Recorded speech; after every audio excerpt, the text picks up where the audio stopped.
Hey y'all, welcome back to the party. It's your girl BrittReacts, and today we are reacting to Bill Burr getting stalked by a lady. Isn't that how he says it? A lady. I sound like an idiot. Let's see what he has to say.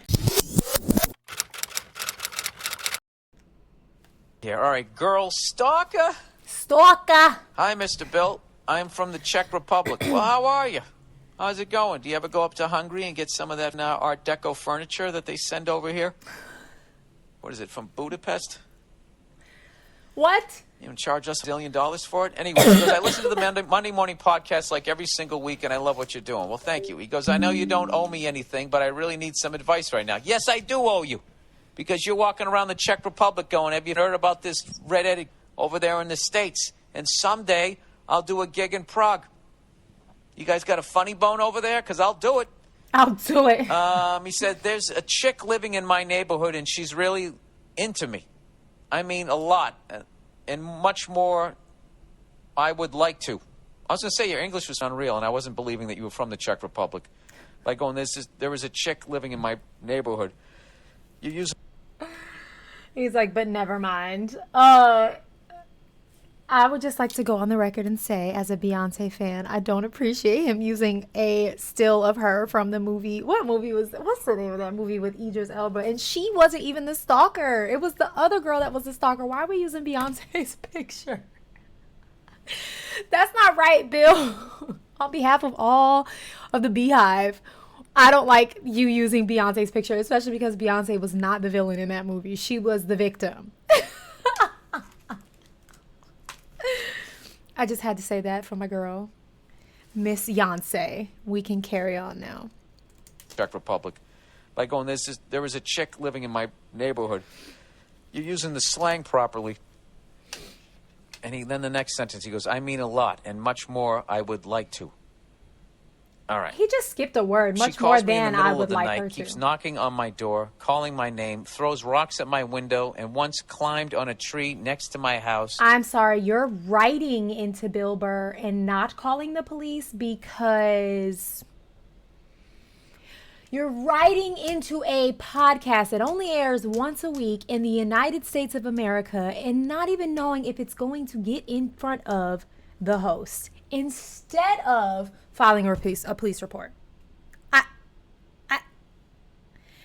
Sir, we need to do a welfare check because we don't even know how long it took Bill to get to this. Like, is he okay? Because that's terrifying. No, we need to be calling the officials and not asking Bill Burr his advice. And I feel like just having heard enough, the answer is clear.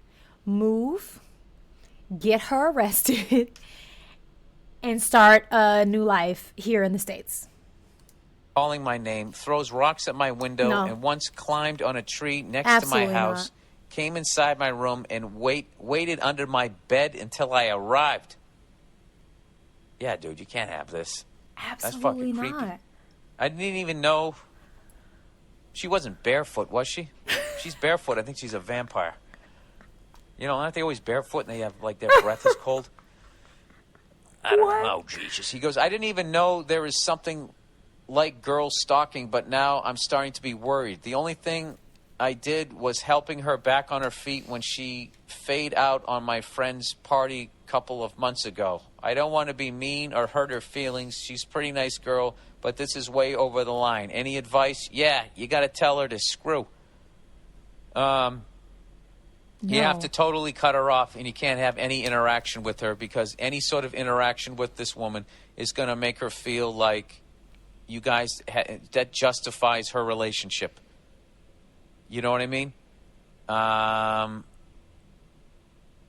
feel bad that she's in this mind state, but you don't have to deal with it.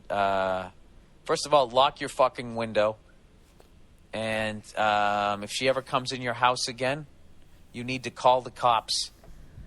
I can't believe you needed to hear this. I would stand outside and have the cops go in and get her out, and I would have legal record that that's what she did. Okay? And then don't talk to her at all. Don't answer the phone. Nothing. And you have to cut her out of your life because she's out of her fucking mind. All right?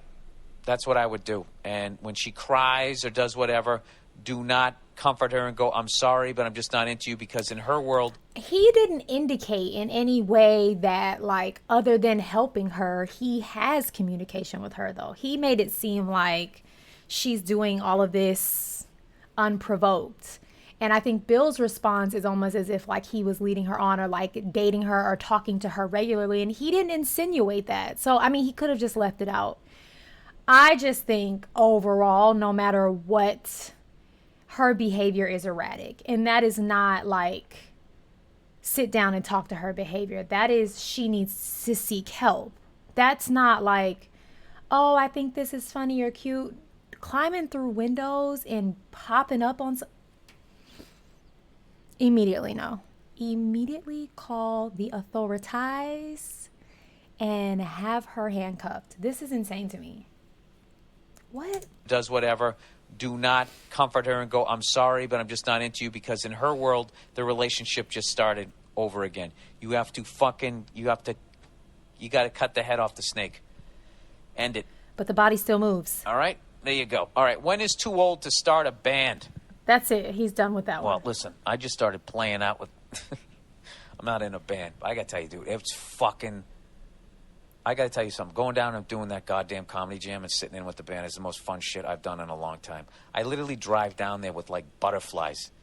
Like, this nervous excitement. A comedy you know how long it's been band? since I've had that? I've never heard of a comedy band. What is that? Sounds kind of cool. I say this often in a lot of my reaction videos to bands that are, like, seasoned. They're older, and meaning, like, they didn't start in their more seasoned years, but they just have had careers with the longevity of decades. And to me, there's like a quality of life there that happens. Like, these men seem so youthful and vibrant, and just like they're aging slower than the rest of us because they're in these bands. So my answer to this would be, like, at any age, because it's only going to make you feel younger and you know, just more vibrant and alive. It's never too late is my answer. But who am I? I've never been in a band. Flies. That's a lie. Well, I've been in a girl group, which I don't think is a band. Is a girl group a band? Like, this nervous excitement. You know how long it's been since I've had that? I'm getting outside my comfort zone, and I know, obviously, I'm not going to join a band or anything, but whatever that experience is, artistically, is going to help me in my acting. It's somewhere down the road, that experience is going to fucking help me, and I don't know, it's the fucking best. Anyways, he goes, when is too old to start a band? He goes, hey, Bill, my boyfriend, she says, sorry. Oh, nice, a female wrote in. Oh, nice. God damn it, I love when this happens. Says, my boyfriend of 2 years has been in... Except for when they're women who are completely unhinged and upset about the motherhood is not a hard job situation, because those two women that wrote in, whew, trouble. God damn it, I love when this happens. Says, my boyfriend of 2 years has been involved has been very involved in theater and music. He was in bands throughout high school and college as a drummer. About a year ago, he joined a cover band, which I'm totally supportive of. It's a really nice hobby, and I love going to his shows. Now we are getting pretty close to moving in together. He talks at length about our future, that what we need to do to get there, etc. Basically, we are being grown-ups, and despite what you're probably thinking, he is actually the one that brings up our future and more than me. I'm not judging you. I'm reading this open-mindedly. She goes, well, I'm reading this open-mindedly as I keep calling you he. She says this. Well, about a week ago, he says that he and the chick in the cover band want to start their own two-person original band. And based on certain things he has said, he seems... Side eye, side eye, side eye, red alert, red flag, hold up, wait a minute, what? Own two-person original band. And based on certain things he has said, he seems pretty serious about trying to make something of it, i.e. comments about me going on tour with him or about becoming a rich musician, etc. My first reaction, you're 31. You don't really like your job much. Parentheses, people that hate their careers tend to want to try something else. You talk to me about our future and what we have to do to get there. You want to start dedicating your time to a two-person band. I haven't said any of this to him because I don't want to come off as unsupportive, but I mean, at what age do you face the reality and stop trying to live out a 15-year-old's dream? Granted, it seemed very unlikely that anything will come of it. Sorry, just being honest. But doesn't this seem like a midlife crisis 10 years too early? Midlife crisis. I should mention, he also sent me this horrendous skull tattoo today that he suddenly wants on his arm. Or am I being selfish and an asshole? Be blunt, I can take it. All right. I love the be blunt, I can take it. This is a tough one because I get, and you can tell she really loves him because she hasn't said anything yet and she doesn't want to crush his dreams. I think as a creative, as someone who's always been a creative, as someone who is married to someone who's not a creative and doesn't necessarily have these like big fanatical dreams, I think that this one really depends on the degree of his talent in this band. I think that's going to be the first question. Like, how good are they actually? Do they have the potential to go this far? Because age quite literally is nothing but a number. And I think more and more we see in Hollywood these people who come into fame and into stardom in later years. I mean, like, tons, movie directors, actors, all these people who find success, major success in their 30s, 40s, 50s. And yeah, I do think, he hates his job and he's found his passion, and that will fuel you. Your passion will fuel you, and you'll stop thinking maybe as rationally and, kind of routinely in the way society tells you if your like burning desire for this thing has arisen. And maybe he's finally feeling like he can tap in and be free with your support. So I get that this is hard. I'm really excited to see what Bill has to say because I don't know what I would tell her to do. I mean, I think it's fair to have the conversation like, look, we've been talking about our future.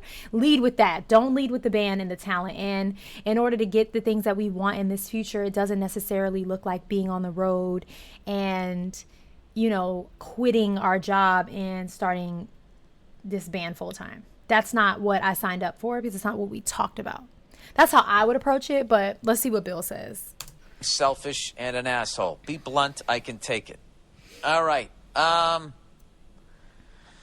There's a lot of shit going on in this one. Is 31 too late to start in a band? 31? Technically, no. I don't think it is.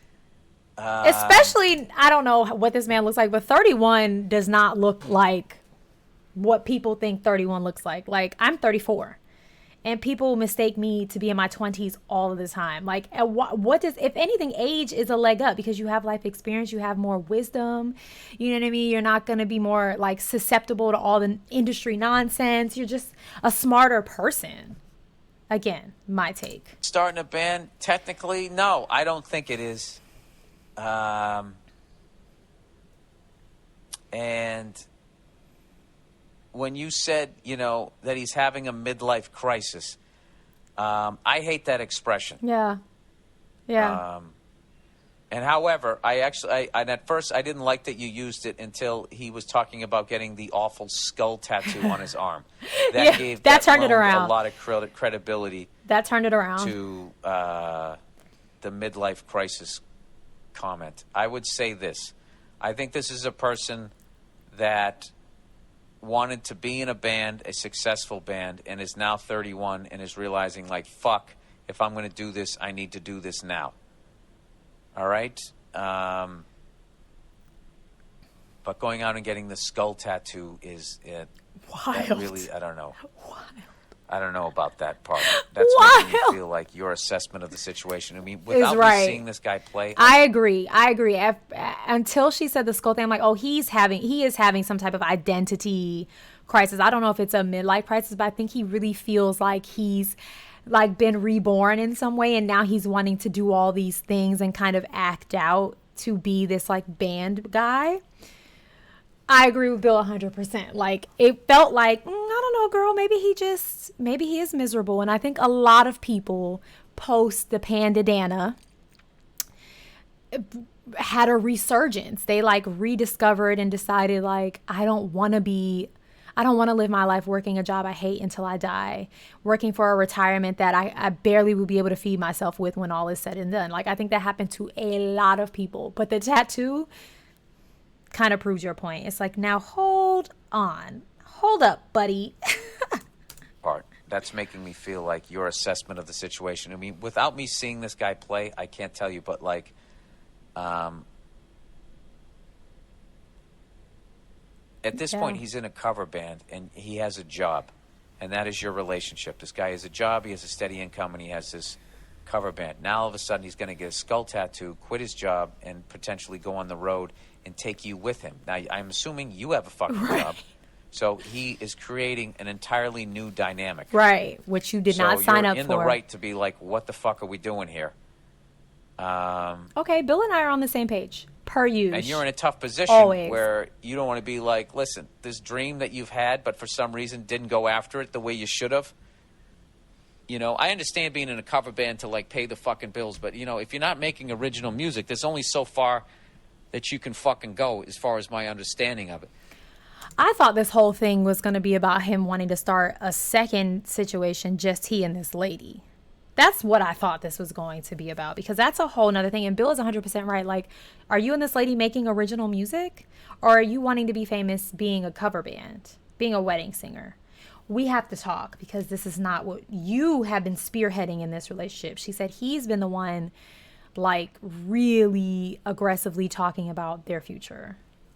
It's only so far that you can fucking go as far as my understanding of it.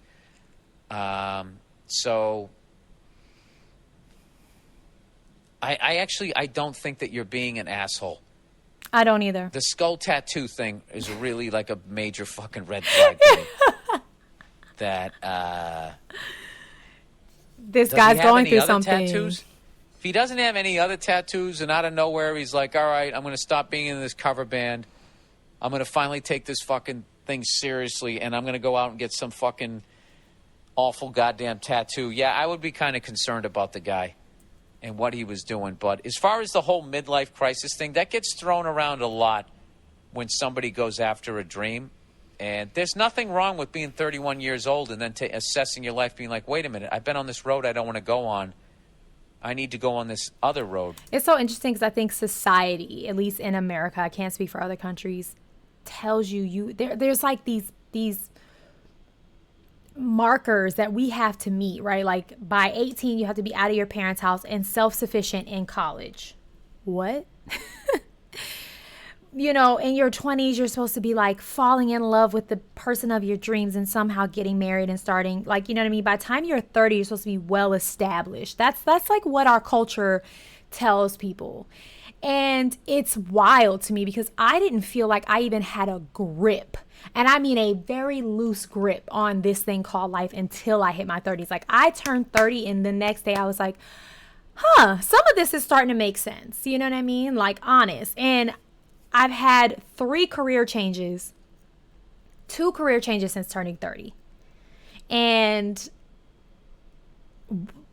never saw my life where it is right now. And so I just like, I think it is awful for people to like wag their finger at someone. And I don't think she's saying this, but I think overall, like, that's not a midlife crisis. That is someone who assessed their life and they're pivoting. He wants to pivot, and that's okay. I just think the direction he's wanting to pivot is a little reckless, considering he is talking about starting a life and a family with her. Now, if they were just dating and he's like, this is what I want to do, then that's a different story. But because he has set the scene to make her feel like, oh, we're secure in this and he wants to do these things, and now he's pivoting, that's a problem. But it is not a problem at 30, 40, 50, 60 to pivot. It's never too late to pivot. As many times as you need to pivot until you find your source of happiness. You know, I'm with Bill on this 1,000,000,000,000%. This is probably my favorite podcast episode thus far because the subjects have been really great and his advice has been spot on. And I think a lot of times people who aren't going after a dream can't relate to it. Mm-hmm. I'm not saying this is you, but they can't relate to somebody going after a dream and taking a big risk, and they attribute it to having a midlife crisis. Or they don't have a dream. They're just going to work, and that's fine. That's it for them. They're good. Working for somebody else and you know, doing the 9 to 5 grind As long as you make enough money and you have your benefits and you like where you live, like that's fine, like that's your dream. And they can't understand somebody going after something. But I would definitely not call it a midlife. I don't know. I guess it is technically a midlife crisis. I mean, all a midlife crisis is like, fuck, I better get on the stick, or the things that I wanted in life, I'm not going to have. It's like, you know me, when I'm sitting. 30 is not midlife. That means you're going to die at 60. And it's very well possible, but like more likely that you'll live past 60 if you're, you know, on average. 30 is not midlife, people. Or the things that I wanted in life, I'm not going to have. It's like, you know me, when I'm sitting here talking about, you know, I'm finally going to get myself a nice fucking car if I can ever get finished with this goddamn downstairs. And, you know, I'm talking about some of the cars I'm looking at, you know, and it just comes to, it's like, if I don't ever do this, I'm never going to do it. I think when you're young, you can be like, oh, I'll do this someday. I'll do this someday. Someday I'm going to do this. You can lie to yourself. And in life, you have to understand that, no, if I don't do this, I'm never going to do this. Right. Does that make sense? If I don't go over to fucking Europe, I'm never going to go to Europe unless I get my fucking ass over there. I'm never going to have this car that I always wanted unless I go down to the dealership and fucking buy the goddamn thing. He's right. Bill, that was a great conversation you and I had. Thank you. Thank you. That was so good. I hope everybody got something from that, because I did. All right, y'all. Go and have the day you deserve. Peace.